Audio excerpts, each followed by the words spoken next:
ನಮಸ್ಕಾರ, ನೀವು ನೋಡ್ತಾ ಇದ್ದೀರಾ ಏಷ್ಯಾನೆಟ್ ಸುವರ್ಣ ನ್ಯೂಸ್. ನಾನು ಅರುಣ್ ಹೂಗಾರ್. ಈಗ ಇದುವರೆಗಿನ ಪ್ರಮುಖ ಸುದ್ದಿಗಳ ಕ್ವಿಕ್ ರೌಂಡ್ ಅಪ್ 30 ನ್ಯೂಸ್.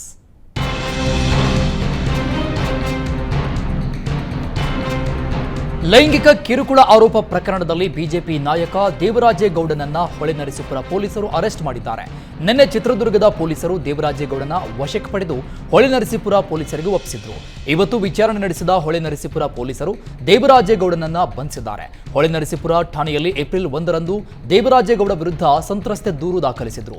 ಸಂತ್ರಸ್ತೆ ದೂರಿನನ್ವಯ ದೇವರಾಜೇಗೌಡನ ಬಂಧಿಸಿದ್ದಾರೆ. ದೇವರಾಜೇಗೌಡಗೆ ಮೆಡಿಕಲ್ ಟೆಸ್ಟ್ ಬಳಿಕ ಕೋರ್ಟ್ಗೆ ಹಾಜರುಪಡಿಸಲಿದ್ದಾರೆ. ಲೈಂಗಿಕ ಕಿರುಕುಳ ಕೇಸ್ನಲ್ಲಿ ಬಿಜೆಪಿ ಮುಖಂಡ ದೇವರಾಜೇಗೌಡ ಲಾಕ್ ಆಗಿದ್ದಾರೆ. ದೇವರಾಜೇಗೌಡ ವಿಚಾರಣೆ ಪೊಲೀಸರಿಗೆ ಸವಾಲಾಗಿದೆ. ದೇವರಾಜೇಗೌಡ ಪೊಲೀಸರ ಪ್ರಶ್ನೆಗೆ ಮರು ಪ್ರಶ್ನೆ ಹಾಕ್ತಾ ಇದ್ದಾರಂತೆ. ಅತ್ಯಾಚಾರ, ಲೈಂಗಿಕ ದೌರ್ಜನ್ಯ, ಬೆದರಿಕೆ ಬಗ್ಗೆ ಪ್ರಶ್ನೆ ಮಾಡಿದ್ರೆ ಇದೊಂದು ವ್ಯವಸ್ಥಿತ ಹನಿ ಟ್ರ್ಯಾಪ್ ಅಂತ ಹೇಳ್ತಾ ಇದ್ದಾರಂತೆ. ಈ ಬಗ್ಗೆ ತಾನು ಮೊದಲು ಬೆಂಗಳೂರಲ್ಲಿ ದೂರು ಕೊಟ್ಟಿದ್ದಾಗಿ ದೇವರಾಜೇಗೌಡ ಹೇಳ್ತಾ ಇದ್ದಾರೆ. ತಾನು ದೂರು ಕೊಟ್ಟ ಬಳಿಕ ತನ್ನ ಮೇಲೆ ಈ ಕೇಸ್ ದಾಖಲಾಗಿದೆ ಅಂತ ದೇವರಾಜೇಗೌಡ ಹೇಳ್ತಾ ಇದ್ದಾರೆ. ಲೈಂಗಿಕ ಕಿರುಕುಳ ಕೇಸ್ನಲ್ಲಿ ದೇವರಾಜೇಗೌಡರನ್ನ ಬಂಧಿಸಿರುವುದಕ್ಕೆ ಆರ್ ಅಶೋಕ್ ಆಕ್ರೋಶ ವ್ಯಕ್ತಪಡಿಸಿದ್ದಾರೆ. ಬಿಜೆಪಿ ಮುಖಂಡ ದೇವರಾಜೇಗೌಡ ಬಂಧನ ಕ್ರಮ ಸರಿಯಲ್ಲ, ಸಾಕ್ಷಿಯನ್ನ ಸಿಬಿಐಗೆ ನೀಡೋದಾಗಿ ದೇವರಾಜೇಗೌಡ ಹೇಳಿದ್ರು. ಜೊತೆಗೆ ಡಿಸಿಎಂ ಡಿಕೆ ಶಿವಕುಮಾರ್ ಬಗ್ಗೆ ಹೇಳಿಕೆ ನೀಡಬೇಡಿ ಅಂತ ಬೆದರಿಸಿದ್ರು. ಇದೆಲ್ಲದಕ್ಕೂ ಹೆದರಿ ಕಾಂಗ್ರೆಸ್ ನಾಯಕರು ದೇವರಾಜೇಗೌಡ ಬಂಧನಕ್ಕೆ ಷಡ್ಯಂತ್ರ ಮಾಡಿದ್ದಾರೆ. ಕಾಂಗ್ರೆಸ್ ಇದೇ ರೀತಿ ಷಡ್ಯಂತ್ರ ಮಾಡ್ತಾ ಇದ್ರೆ ನಾವು ಮುಂದಿನ ದಿನದಲ್ಲಿ ಹೋರಾಟ ಮಾಡ್ತೇವೆ ಅಂತ ಎಚ್ಚರಿಕೆ ಕೊಟ್ಟಿದ್ದಾರೆ. ಲೈಂಗಿಕ ಕಿರುಕುಳ ಪ್ರಕರಣದಲ್ಲಿ ದೇವರಾಜೇಗೌಡ ಬಂಧನಕ್ಕೆ ಬಿಜೆಪಿ ನಾಯಕ ಸಿಟಿ ರವಿ ಕಿಡಿಕಾರಿದ್ದಾರೆ. ಆಡಿಯೋ ರಿಲೀಸ್ ಬಳಿಕ ದೇವರಾಜೇಗೌಡರನ್ನ ಬಂಧಿಸಿದ್ದಾರೆ. ಇನ್ನಷ್ಟು ಆಡಿಯೋ ಬಹಿರಂಗಪಡಿಸುವುದನ್ನು ತಡೆಯೋದಕ್ಕೆ ಅರೆಸ್ಟ್ ಮಾಡಿದ್ದಾರೆ ಅಂದ್ರು. ದೇವರಾಜೇಗೌಡ ಪೂರ್ತಿ ಆಡಿಯೋ ಬಿಟ್ರೆ ಸರ್ಕಾರಕ್ಕೆ ಸಂಕಷ್ಟ ಅಂದಿದ್ರು. ದೇವರಾಜೇಗೌಡ ಹೇಳಿಕೆ ಬಳಿಕ ನಮಗೆ ಸಂಕಷ್ಟ ಶುರುವಾಗುತ್ತೆ ಅಂತ ಬಂಧಿಸಲು ಸರ್ಕಾರ ಆದೇಶಿಸಿದೆ ಅಂತ ಹೇಳಿದ್ದಾರೆ. ರಾಜಕೀಯಕ್ಕಾಗಿ ದೇವರಾಜೇಗೌಡ ಬಂಧಿಸಿದ್ದಾರೆ. ವಿರೋಧಿಗಳನ್ನು ಮುಗಿಸಲು ಸರ್ಕಾರ ಮಾಡ್ತಾ ಇರುವ ಷಡ್ಯಂತ್ರ ಅಂತ ಪ್ರಹ್ಲಾದ್ ಜೋಶಿ ಕಿಡಿಕಾರಿದ್ದಾರೆ. ಡಿಕೆ ಶಿವಕುಮಾರ್ ಬಗ್ಗೆ ಸಾಕ್ಷಿ ಹೇಳಿದ್ದಕ್ಕೆ ದೇವರಾಜೇಗೌಡ ಬಂಧನವಾಗಿದೆ. ರಾಜ್ಯದಲ್ಲಿ ಹಿಟ್ಲರ್ ಮೀರಿಸೋ ಆಡಳಿತ ನಡೀತಾ ಇದೆ ಅಂದರು. ಇನ್ನು ಕಿಡ್ನಾಪ್ ಕೇಸ್ನಲ್ಲಿ ಒಂದು ಪ್ರಶ್ನಾರ್ಥಕ ಚಿಹ್ನೆ ಇದೆ. ಪೊಲೀಸರು ಯಾಕೆ ರೇವಣ್ಣರನ್ನ ಅರೆಸ್ಟ್ ಮಾಡಿದ್ರು, ಪ್ರಜ್ವಲ್ರನ್ನ ಯಾಕೆ ಬಿಟ್ಟರು ಅನ್ನೋದೇ ಪ್ರಶ್ನಾರ್ಥಕ ಚಿಹ್ನೆ ಅಂತ ಪ್ರಶ್ನೆ ಮಾಡಿದ್ದಾರೆ. ಇನ್ನು ಎಸ್ಐಟಿ ಕಾಂಗ್ರೆಸ್ ಸರ್ಕಾರದ ಏಜೆಂಟ್ ಆಗಿ ಕೆಲಸ ಮಾಡ್ತಾ ಇದೆ. ಇಡೀ ಪ್ರಕರಣ ಮುಚ್ಚಿ ಹಾಕೋ ಷಡ್ಯಂತ್ರ ನಡೀತಾ ಇದೆ ಅಂತ ಸರ್ಕಾರದ ವಿರುದ್ಧ ವಾಗ್ದಾಳಿ ನಡೆಸಿದ್ದಾರೆ.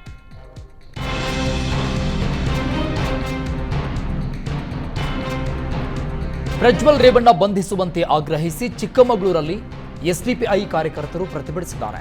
ನಗರದ ಆಜಾದ್ ಪಾರ್ಕ್ ವೃತ್ತದಲ್ಲಿ ಎಸ್ಡಿಪಿಐ ಪ್ರತಿಭಟನೆ ನಡೆಸಿ ಆಕ್ರೋಶ ವ್ಯಕ್ತಪಡಿಸಿದೆ. ಪ್ರಜ್ವಲ್ ಪ್ರಕರಣದಲ್ಲಿ ಬಿಜೆಪಿಯಿಂದ ಪಕ್ಷಪಾತಿ ಧೋರಣೆ ಅಂತ ಆಕ್ರೋಶ ವ್ಯಕ್ತಪಡಿಸಿದ್ರು. ಅತ್ಯಾಚಾರ ಪ್ರಕರಣದ ಆರೋಪಿ ಸಂಸದ ಪ್ರಜ್ವಲ್ ರೇವಣ್ಣನನ್ನ ಕೂಡಲೇ ಬಂಧಿಸಬೇಕು, ನೊಂದ ಸಂತ್ರಸ್ತೆಯರಿಗೆ ನ್ಯಾಯ ಒದಗಿಸಬೇಕು ಅಂತ ಆಗ್ರಹಿಸಿದ್ದಾರೆ. ಹಾಸನ ಸಂಸದ ಪ್ರಜ್ವಲ್ ರೇವಣ್ಣ ಅಶ್ಲೀಲ ವಿಡಿಯೋ ಪ್ರಕರಣ ಮತ್ತೊಂದು ಸ್ವರೂಪವನ್ನ ಪಡೆದುಕೊಂಡಿದೆ. ಮೊನ್ನೆಯಷ್ಟೇ ಡಿಸಿಎಂ ಡಿಕೆ ಶಿವಕುಮಾರ್ ವಿರುದ್ಧ ಗಂಭೀರ ಆರೋಪ ಮಾಡಿದ್ದ ದೇವರಾಜೇಗೌಡ ಅಜ್ಞಾತ ಸ್ಥಳದಿಂದ 3 ಆಡಿಯೋ ಕ್ಲಿಪ್ ಬಿಡುಗಡೆ ಮಾಡಿದ್ದಾರೆ. ಶಿವರಾಮೇಗೌಡ ಜೊತೆ ಮಾತನಾಡಿದ 2 ಆಡಿಯೋ ತುಣುಕು ಹಾಗೂ ಹನಿ ಟ್ರ್ಯಾಪ್ ಸಂಬಂಧ ಮಹಿಳೆ ಗಂಡನ ಜೊತೆ ಮಾತಾಡಿದ 1 ಆಡಿಯೋ ಬಿಡುಗಡೆ ಮಾಡಿದ್ದಾರೆ. ಶಿವರಾಮೇಗೌಡ ಜೊತೆ ಡಿಕೆ ಶಿವಕುಮಾರ್ ವಿಚಾರ ಮಾತಾಡುವ ಆಡಿಯೋ ಬಿಡುಗಡೆ ಮಾಡಲಾಗಿದೆ. ಸಂಸದ ಪ್ರಜ್ವಲ್ ರೇವಣ್ಣ ಅಶ್ಲೀಲ ವಿಡಿಯೋ ವೈರಲ್ ಪ್ರಕರಣ ಸಂಬಂಧ ತನಿಖಾಧಿಕಾರಿಗಳಿಗೆ ಎಸ್ಐಟಿ ಮುಖ್ಯಸ್ಥ ಬಿಕೆ ಸಿಂಗ್ ವಾರ್ನಿಂಗ್ ಮಾಡಿದ್ದಾರೆ. ತನಿಖಾ ಮಾಹಿತಿ ಸೋರಿಕೆಯಾಗದಂತೆ ಬಿಕೆ ಸಿಂಗ್ ಖಡಕ್ ಸೂಚನೆ ಕೊಟ್ಟಿದ್ದಾರೆ. ಮಾಹಿತಿ ಸೋರಿಕೆಯಾದಲ್ಲಿ ಕಠಿಣ ಕ್ರಮದ ಎಚ್ಚರಿಕೆ ನೀಡಿದ್ದಾರೆ. ಪ್ರಕರಣ ಸಂಬಂಧ 6 ಪ್ರತ್ಯೇಕ ತಂಡದಿಂದ ಕಾರ್ಯಾಚರಣೆ ನಡೀತಾ ಇದೆ. ಒಂದು ತನಿಖಾ ತಂಡದ ಜೊತೆ ಮತ್ತೊಂದು ತಂಡ ಚರ್ಚೆ ಮಾಡುವಂತಿಲ್ಲ. ಏನೇ ಮಾಹಿತಿ ಇದ್ರೂ ಸಹ ತನಿಖಾ ಮುಖ್ಯಸ್ಥರ ಗಮನಕ್ಕೆ ತರಬೇಕು ಅಂತ ಬಿಕೆ ಸಿಂಗ್ ವಾರ್ನಿಂಗ್ ಕೊಟ್ಟಿದ್ದಾರೆ.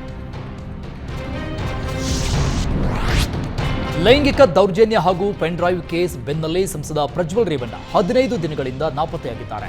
ಪ್ರಜ್ವಲ್ ವಿದೇಶಕ್ಕೆ ಹೋಗಿರುವ ಹಿನ್ನೆಲೆ ಈಗಾಗಲೇ ಬ್ಲೂ ಕಾರ್ನರ್ ನೋಟಿಸ್ ಜಾರಿಗೊಳಿಸಲಾಗಿತ್ತು. ಆದರೆ ನಾಪತ್ತೆಯಾಗಿ 15 ದಿನ ಕಳೆದರೂ ಯಾವುದೇ ಮಾಹಿತಿ ಸಿಕ್ಕಿಲ್ಲ. ಹೀಗಾಗಿ ಪ್ರಜ್ವಲ್ ವಿರುದ್ಧ ರೆಡ್ ಕಾರ್ನರ್ ನೋಟಿಸ್ ಜಾರಿಗೆ ಎಸ್ಐಟಿ ಚಿಂತನೆ ನಡೆಸಿದೆ ಎನ್ನಲಾಗುತ್ತದೆ. ಪ್ರಜ್ವಲ್ ರೇವಣ್ಣ ಹೂಡಿಕೆ ಕೊಟ್ಟವರಿಗೆ 1 ಲಕ್ಷ ರೂಪಾಯಿ ನೀಡುತ್ತೇವೆ ಅಂತ ಜನತಾ ಪಕ್ಷ ಬಹುಮಾನ ಘೋಷಣೆ ಮಾಡಿದೆ. ಆರೋಪಿ ಪ್ರಜ್ವಲ್ ರೇವಣ್ಣ ಹುಡುಕುವಲ್ಲಿ ಕೇಂದ್ರ ಹಾಗೂ ರಾಜ್ಯ ಸರ್ಕಾರ ವಿಫಲವಾಗಿದೆ. ಹಾಗಾಗಿ ಆರೋಪಿ ಪ್ರಜ್ವಲ್ ರೇವಣ್ಣ ಹೂಡಿಕೆ ಕೊಟ್ಟವರಿಗೆ 1 ಲಕ್ಷ ರೂಪಾಯಿ ಬಹುಮಾನ ಕೊಡುವುದಾಗಿ ಪೋಸ್ಟರ್ ಅಂಟಿಸಿದೆ. ಶಿವಾನಂದ ಸರ್ಕಲ್ ಸೇರಿ ಬೆಂಗಳೂರಿನ ಪ್ರಮುಖ ಸ್ಥಳಗಳಲ್ಲಿ ಜನತಾ ಪಕ್ಷದ ಕಾರ್ಯಕರ್ತರು ಪೋಸ್ಟರ್ ಅಂಟಿಸಿದ್ದಾರೆ.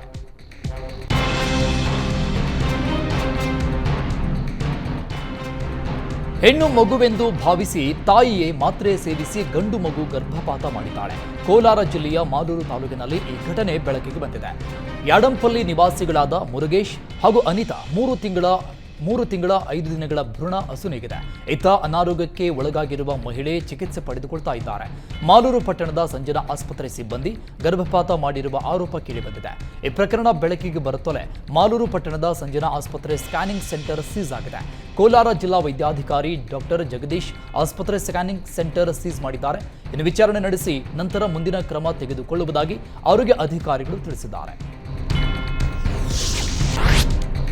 ಮಂಡ್ಯದ ಕೆರಗೋಡು ಹನುಮಧ್ವಜ ಹೋರಾಟದಲ್ಲಿ ಭಾಗಿಯಾಗಿದ್ದವರ ವಿರುದ್ಧ ಸಮನ್ಸ್ ಜಾರಿಗೊಳಿಸಿದ್ದನ್ನು ಖಂಡಿಸಿ ಹಿಂದೂ ಕಾರ್ಯಕರ್ತರು ಪ್ರತಿಭಟನೆ ನಡೆಸಿದ್ದಾರೆ. ವಿವಾದಿತ ಧ್ವಜಸ್ತಂಭದ ಪೂಜೆ ಸಲ್ಲಿಸಿ ಪ್ರತಿಭಟನೆ ನಡೆಸಿದರು. ಪೊಲೀಸರು ಹಾಗೂ ರಾಜ್ಯ ಸರ್ಕಾರದ ವಿರುದ್ಧ ಘೋಷಣೆ ಕೂಗಿ ಆಕ್ರೋಶ ವ್ಯಕ್ತಪಡಿಸಿದರು. ಹನುಮ ಮಂದಿರದಿಂದ ಪೊಲೀಸ್ ಠಾಣೆಯವರೆಗೆ ಪ್ರತಿಭಟನಾ ಮೆರವಣಿಗೆ ನಡೆಸಿದ್ದಾರೆ. ಕೆರಗೋಡು ಠಾಣೆಯ ಗೇಟ್ ಬಳಿಗೆ ಪ್ರತಿಭಟನಾಕಾರರನ್ನ ಪೊಲೀಸರು ತಡೆದರು. ಪೊಲೀಸರು ಮತ್ತು ಹಿಂದೂ ಕಾರ್ಯಕರ್ತರ ಮಧ್ಯೆ ವಾಗ್ವಾದವಾಗಿದೆ. ರಾಜ್ಯದಲ್ಲಿ ಮುಂದಿನ 1 ವಾರ ಭರ್ಜರಿ ಮಳೆಯಾಗಲಿದೆ ಅಂತ ಹವಾಮಾನ ಇಲಾಖೆ ಮುನ್ಸೂಚನೆ ಕೊಟ್ಟಿದೆ. ಚಿಕ್ಕಮಗಳೂರು, ಮೈಸೂರು, ಕೊಡಗು, ಹಾಸನ ಸೇರಿ ದಕ್ಷಿಣ ಒಳನಾಡಿನ ಕೆಲ ಜಿಲ್ಲೆಗಳಲ್ಲಿ ಗಾಳಿ ಸಹಿತ ಮಳೆಯಾಗಲಿದೆ ಅಂತ ಹವಾಮಾನ ಇಲಾಖೆ ಮಾಹಿತಿ ನೀಡಿದೆ. ಜೊತೆಗೆ ಚಾಮರಾಜನಗರ, ಮಂಡ್ಯ, ರಾಮನಗರ, ಬೆಂಗಳೂರು, ಶಿವಮೊಗ್ಗ ಜಿಲ್ಲೆಗಳಲ್ಲಿ ಸಾಧಾರಣ ಮಳೆಯಾಗಲಿದೆ. ಕೋಲಾರ, ಚಿಕ್ಕಬಳ್ಳಾಪುರ, ತುಮಕೂರು, ದಾವಣಗೆರೆ, ಬೆಳಗಾವಿ, ಬಾಗಲಕೋಟೆಯಲ್ಲಿ ಸಣ್ಣ ಪ್ರಮಾಣದ ಮಳೆಯಾಗಲಿದೆ ಅಂತ ಹವಾಮಾನ ಇಲಾಖೆ ಹೇಳಿದೆ. ಗಿರಿಗಳ ನಾಡು ಯಾದಗಿರಿಯಲ್ಲಿ ಮಳೆರಾಯ ಅಬ್ಬರ ಜೋರಾಗಿದೆ. ಶಹಾಪುರ, ಸುರಪುರ ತಾಲೂಕಿನ ಹಲವು ಗ್ರಾಮಗಳಲ್ಲಿ ಮೇಘರಾಜ ಆರ್ಭಟಿಸಿದ್ದಾನೆ. ವರುಣದೇವನ ಎಂಟ್ರಿಯಿಂದ ಬತ್ತಿ ಹೋದ ಬೆಳೆಗಳಿಗೆ ಜೀವ ಕಳೆ ಬಂದಿದ್ದು ಅನ್ನದಾತರು ಸಂತಸಗೊಂಡಿದ್ದಾರೆ.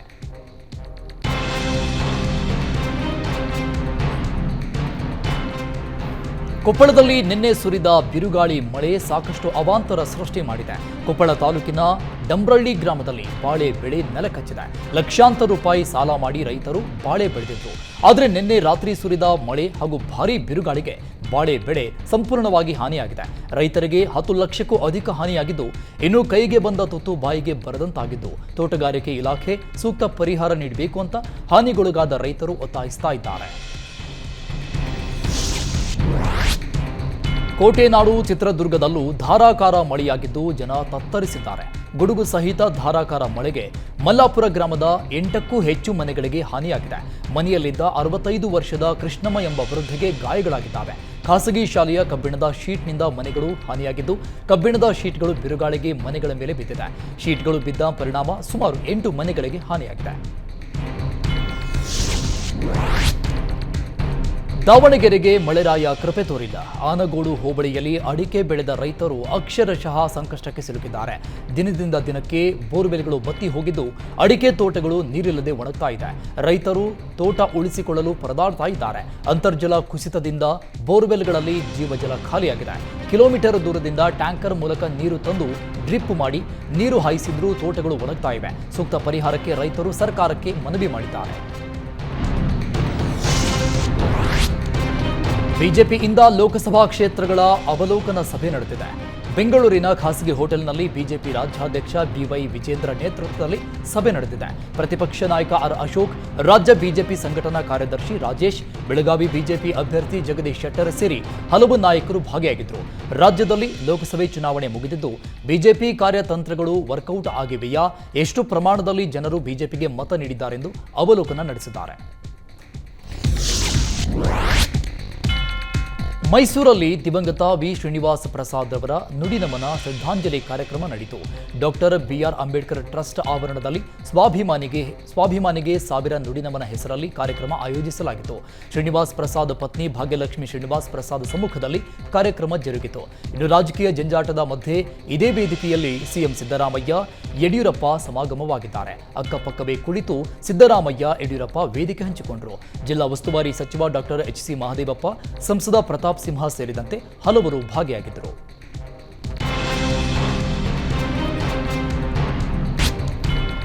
ಸಿಎಂ ಸಿದ್ದರಾಮಯ್ಯ ವಿರುದ್ಧ ನಿಗಿನಿಗಿ ಕೆಂಡ ಕಾರುತ್ತಿದ್ದ ಪ್ರತಾಪ್ ಸಿಂಹ ಇದೀಗ ಸಿಎಂರನ್ನ ಹಾಡಿ ಹೋಗಲಿದ್ದಾರೆ. ಮೈಸೂರಲ್ಲಿ ಶ್ರೀನಿವಾಸ್ ಪ್ರಸಾದ್ ಶ್ರದ್ಧಾಂಜಲಿ ಕಾರ್ಯಕ್ರಮದಲ್ಲಿ ಮಾತನಾಡಿದ ಪ್ರತಾಪ್ ಸಿಂಹ, ಸಿದ್ದರಾಮಯ್ಯ ಮುನಿಸು ದ್ವೇಷ ಮರೆತು ಶ್ರೀನಿವಾಸ್ ಪ್ರಸಾದ್ ಭೇಟಿಯಾಗಿದ್ದರು.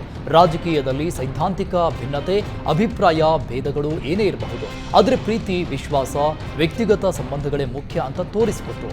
Siddaramaiah, BS Yediyurappa, H D. ದೇವೇಗೌಡ, ಮಲ್ಲಿಕಾರ್ಜುನ ಖರ್ಗೆ ಇವರೆಲ್ಲ ನೆಲದಿಂದ ಎದ್ದು ಬಂದ ನಾಯಕರು. ಈಗಿನ ರಾಜಕಾರಣಿಗಳಿಗೆ ಅದೆಲ್ಲ ಸಾಧ್ಯವಿಲ್ಲ ಅಂತ ಹೇಳಿದ್ದಾರೆ.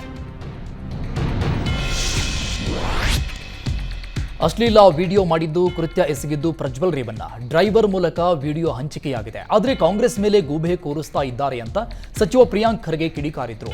ಬಿಜೆಪಿ ಮತ್ತು ಜೆಡಿಎಸ್ ನಾಯಕರು ಘಟನೆಗೆ ಖಂಡನೆ ಮಾಡಿಲ್ಲ, ತನಿಖೆಗೆ ಸಹಕಾರ ಕೊಡುವ ಬಗ್ಗೆ ಮಾತನಾಡ್ತಾ ಇಲ್ಲ. ಕಾಂಗ್ರೆಸ್ ಮೇಲೆ ಗೂಬೆ ಕೂರಿಸಲು ಪ್ರಯತ್ನ ಮಾಡ್ತಾ ಇದ್ದಾರೆ ಅಂತ ಕಿಡಿಕಾರಿದ್ರು. ದೇವರಾಜೇಗೌಡ ಬಿಜೆಪಿ ವರಿಷ್ಠರಿಗೆ ಸಂಪೂರ್ಣ ಮಾಹಿತಿ ಇತ್ತು, ಆದರೂ ಪ್ರಜ್ವಲ್ ರೇವಣ್ಣಗೆ ಟಿಕೆಟ್ ಕೊಟ್ಟಿದ್ದು ಯಾಕೆ ಅಂತ ಪ್ರಶ್ನೆ ಮಾಡಿದ್ದಾರೆ. ಲೋಕಸಭೆ ಚುನಾವಣೆ ಬಳಿಕ ಬಿಜೆಪಿ ಜೆಡಿಎಸ್ ಮೈತ್ರಿ ಮುಂದುವರಿಯುತ್ತಾ ಎಂಬ ಕುತೂಹಲಕ್ಕೆ ಈಗ ತೆರೆ ಬಿದ್ದಿದೆ. ಪರಿಷತ್ ದಕ್ಷಿಣ ಪದವೀಧರ ಕ್ಷೇತ್ರದ ಚುನಾವಣೆಯಲ್ಲೂ ಬಿಜೆಪಿ ಜೆಡಿಎಸ್ ಮೈತ್ರಿ ಮುಂದುವರಿಯಲಿದೆ. ಜೆಡಿಎಸ್ಗೆ ದಕ್ಷಿಣ ಪದವೀಧರ ಕ್ಷೇತ್ರ ಬಿಟ್ಟುಕೊಡಲು ಬಿಜೆಪಿ ಒಪ್ಪಿಗೆ ಸೂಚಿಸಿದ್ದು, ಸಾರಾ ಮಹೇಶ್ ಬೆಂಬಲಿಗ ವಿವೇಕಾನಂದ ಹಾಗೂ ಹಾಲಿ ಸದಸ್ಯ ಕೆಟಿ ಶ್ರೀಕಂಠೇಗೌಡ ನಡುವೆ ಮೈತ್ರಿ ಟಿಕೆಟ್ಗಾಗಿ ಪೈಪೋಟಿ ಶುರುವಾಗಿದೆ. ಕಳೆದ ಬಾರಿ ಜೆಡಿಎಸ್ನಿಂದ ಗೆದ್ದಿದ್ದ ಮರಿತಿಬ್ಬೇಗೌಡ ಈ ಬಾರಿ ಕಾಂಗ್ರೆಸ್ ಅಭ್ಯರ್ಥಿಯಾಗಿ ಕಣಕ್ಕಿಳಿಯಲಿದ್ದಾರೆ.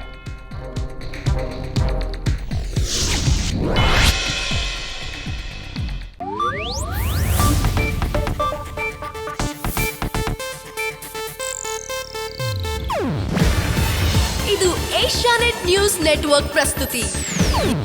ನೀವು ನೋಡ್ತಿದ್ದೀರಾ ಏಷ್ಯಾನೆಟ್ ಸುವರ್ಣ ನ್ಯೂಸ್.